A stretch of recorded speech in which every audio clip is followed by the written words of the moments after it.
Get ready to crawl through ducts and run through shadows. Wait, no, that's the other game. This is StarCrawlers.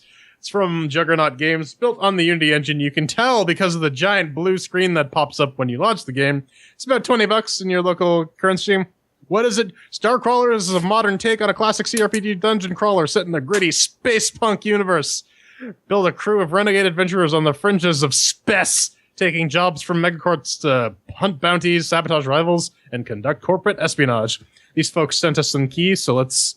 I don't know. I keep going to the crawling through buttholes, but I don't want to do that. So let's just key the CHAIRQUISITIon. 1 chair means that it's garbage, 2 chairs means meh, 3 chairs means that it's pretty good, 4 chairs means it's amazeballs, and we got our categories, though, doom. Makes with the working, shiny sounds, and controls, and then fun. So let's kick this off. Then, did StarCrawlers make with the working? Short and sweet over here on the Ubuntu 1604 LTS box of business with a 980 displayed at UHD, which I didn't really try. Played this at 1080p. No issues. At 60. Even with game recording on top of it, at 60, there's not a whole lot going on. At 60. Nothing to report. It's as you said, a Unity game. Blue screen. You're like, you wait. Load time's a bit long in the tooth for fuck and or all reasons, but you can't ding it a chair for that. So it's starting off good, man. I got hope for it. Coming out with a 4. Yeah, even with the NVMe drive in the box of business, you can't stop the Unity blue screen or the long-ass load times. That's probably OpenGL shader rendering. But no issues on Fedora 26, 64-bit with the i7-6700K, GTX 980, and the Samsung 960 EVO. I'm just so happy I have that in the box. 4 cheers. Well, on the Ryzen 1800X with the GTX 780 Ti, this game made with the working. The very first time that I started it, it would not accept any inputs, but I Alt F4'd, and it has worked flawlessly ever since then. Even at UHD, it manages to maintain decent frame rates until you get into a large area. But, you know, at 1080p, is no problems at all, so we'll give it 4 cheers. All right, that's 4 cheers for Mixed with the Working. Let's kick off to the shiny and the sounds. Ben, what'd you think? Is it shiny and chrome? It definitely looked like a video game, Jordan. I must report. Video game like photons were hitting the back of my eye pussies. It's not fugly. It does have there's a lot of characters, 2D characters when you're having the conversations and all that, and especially when you're fighting. And have the intro screens definitely drawn. Well, the artist was definitely hired on a budget. It's that not quite there look to a lot of the 2D art. 3D stuff, completely passable. I've seen so much worse shit. Love went into this game. You're basically going to be crawling around ships most of the time. Kind of repetitive. Didn't really see any glaring stock assets or store assets thrown in there. So good on that. Your enemies that you fight, they are original, a bit fucky. And when it comes to the sounds, perfectly honest, put on some Slayer with this. There's really nothing to the sounds because it's not voice acted in any way that I could tell unless my system was just completely broken. So, it technically has graphics. The 2D art's kind of meh. The 3D stuff, it's passable. But the sounds, I wouldn't have had it on one way or the either, so I can't really judge that legitimately. But I can give it 2 cheers. Yeah, definitely for the sounds. I had to check, do I have shit going? So I cranked up the volumes on the room speakers. And lo and behold, there was some sound, but there's not a lot. There's a lot of pew-pew in the dungeon. There's some generic, very soft techno, electro, whatever in the background, because this is cyberpunk, and therefore cyberpunk equals techno.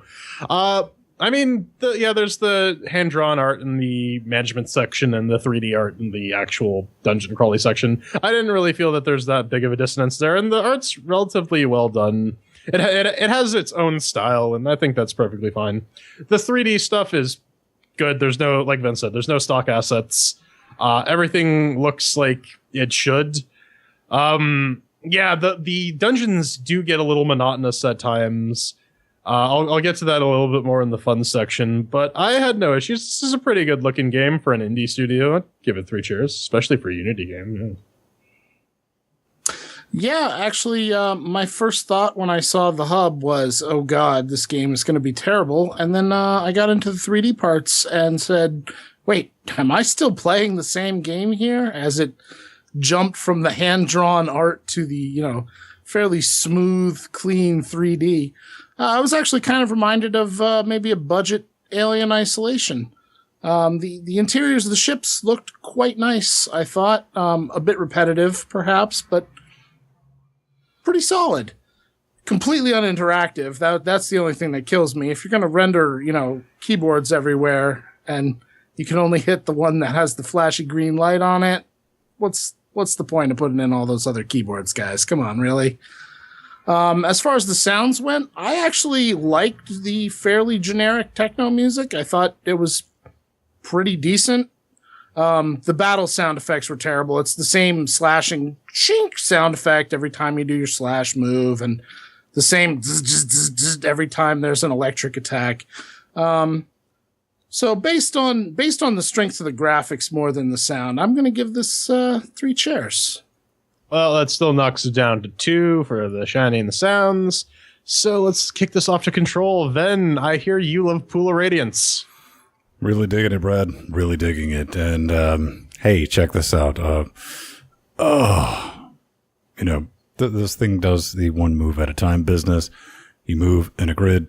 You move just everything else in this game, control-wise, logically laid out. Didn't have to say, all right, how do I open? Inventory. Everything is fine. Except for that bullshit.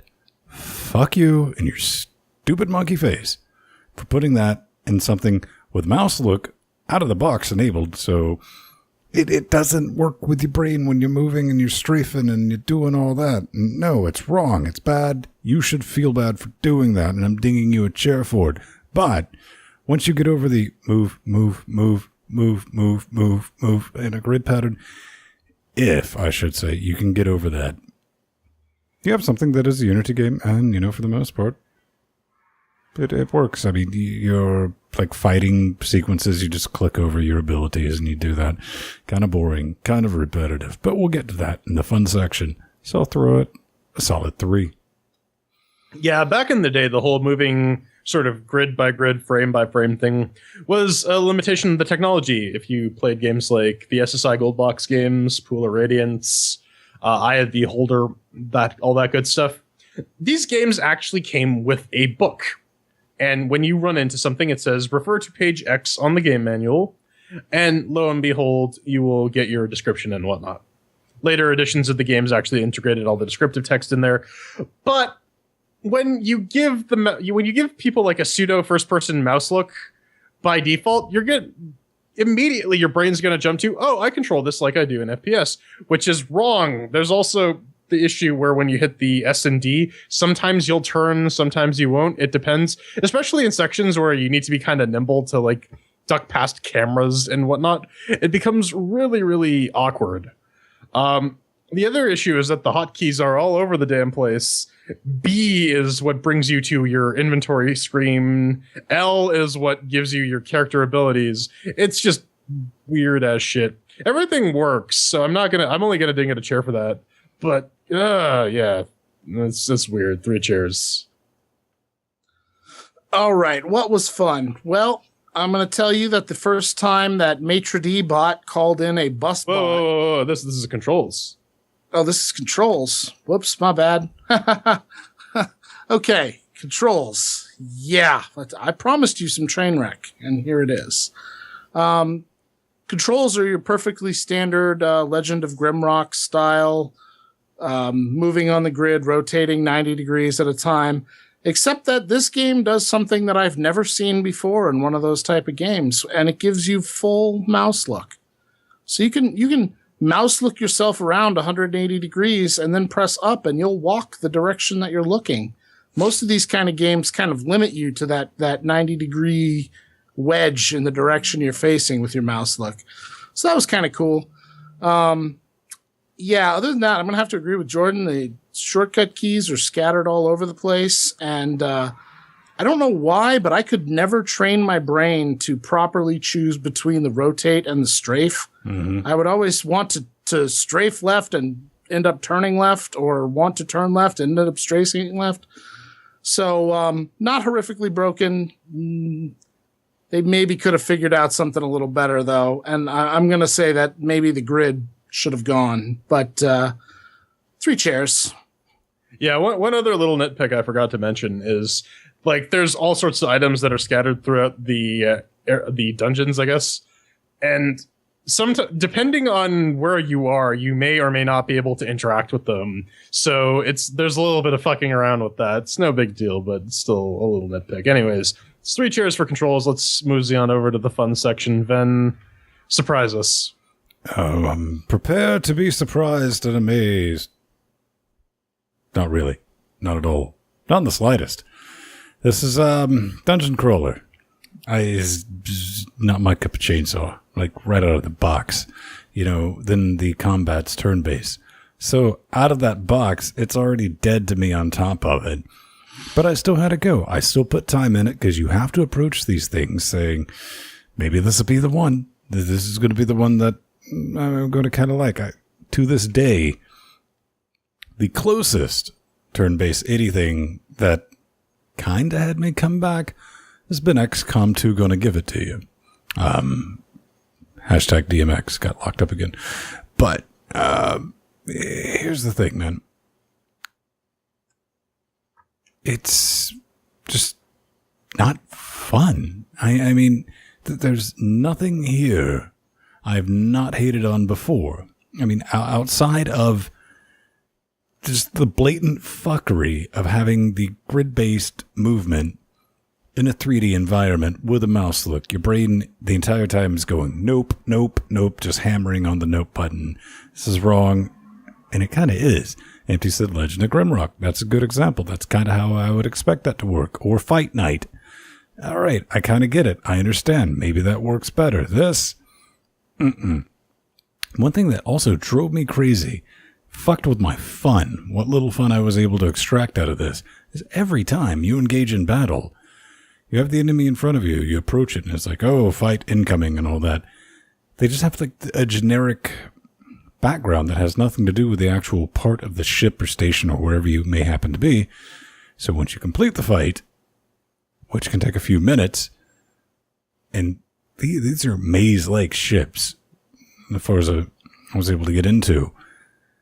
Like, where the fuck am I? Was I coming or going? I can barely decide. And I felt myself being lost, so I ended up just relying on the damn map and making a note of that, which maybe that's something you might want to fix. But, man, at the end of the day, I am done with the game. I've currently uninstalled the game. It's not the game's fault.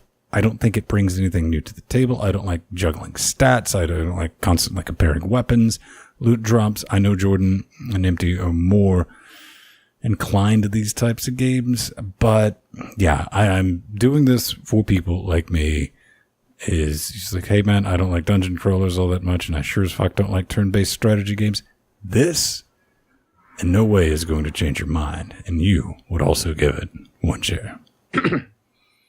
Yeah, I mean, for what it is, it's not a bad little cyberpunk-themed dungeon crawler. There are a couple nitpicks, though, because the dungeons are really all the same. They're large and labyrinthine and all interconnected, so there's branching pathways, and you don't feel too bad about taking one path or another, because they'll eventually all meet up somewhere, so that's all well and good. You can essentially accomplish the same thing by going to donjon.bin.sh and using their map generator. I'm pretty sure they're using something similar. Everything, I mean, and there are some excuses. If you have a hacker or an engineer on the team, they usually throw in some obstacles that say, hey, you can bypass this if you have the right party member, which is nice. I like having that in there. Everything else is pretty standard RPG fare, which I enjoy. There are drunk robots that are where they can't drink, but they're drunk nonetheless. I mean, if you played Eye of the Beholder, if you played Pool of Radiance, Legend of Grimrock, any of the SSI stuff, this is nothing new to you. If you like that sort of game, this is going to be up your alley. I will say that some of the humor does fall flat there, but there's an attempt. They at least try to be witty. They try to do something different. There's this whole corporate warfare mechanic that I've just started to scratch the surface with, where like you find stuff in dungeons that you can auction off, which will increase or decrease your rep with certain parties, and doing missions will increase or decrease your rep with certain parties. I haven't maxed out that slider yet for any of the corps, so they haven't sent any assassins or anything after me. I don't know what actually happens. But you know what? Since we're not getting the second Legend of Grimrock, if you need something that will fulfill that itch, this will do in a pinch. I'll give it 3 cheers.